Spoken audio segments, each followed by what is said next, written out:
கர்த்தருடைய வார்த்தை சொல்கிறது, உம்மை உறுதியாய் பற்றி கொண்ட மனதுடையவன் உம்மையே நம்பியிருக்கிறபடியால் நீர் அவனை பூர்ண சமாதானத்துடன் காத்துக்கொள்வீர். ஏசாயா 26:3. நம் வேதத்தில் யோனா தீர்க்கதரிசியின் வாழ்க்கையில் பார்க்கிறோம். அவர் மீனின் வயிற்றில் அகப்பட்ட பொழுதும் கர்த்தரை நோக்கி ஜெபம் பண்ணினார். கர்த்தர் அந்த ஜெப சத்தத்தை கேட்டு தீர்க்கதரிசியை விடுவித்தார். இந்த நாளிலும் நம்மளுடைய தேவைகள், நம்மளுடைய விண்ணப்பங்கள், நம்மளுடைய ஜெபங்கள் எல்லாவற்றையும் கர்த்தர் அறிந்திருக்கிறார். நீங்கள் கர்த்தரையை உறுதியாய் பற்றி கொண்டு முழு மனதோடு அவரையே நம்பி இருக்கும் பொழுது அவர் உங்களை எல்லா இடுக்கண்களுக்கும் விலக்கி காப்பார். உங்கள் குடும்பத்தை அவர் ஆசீர்வதிக்க போதுமானவராயிருக்கிறார். ஆமென்.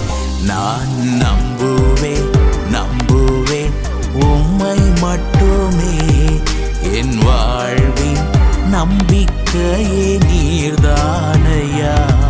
நான் நம்புவேன் உம்மை மட்டுமே, என் வாழ்வின் நம்பிக்கையே நீர்தானையா. என் ஜீவன் நாட்களெல்லாம் என்றும் உம்மை சார்ந்திருப்பேன்.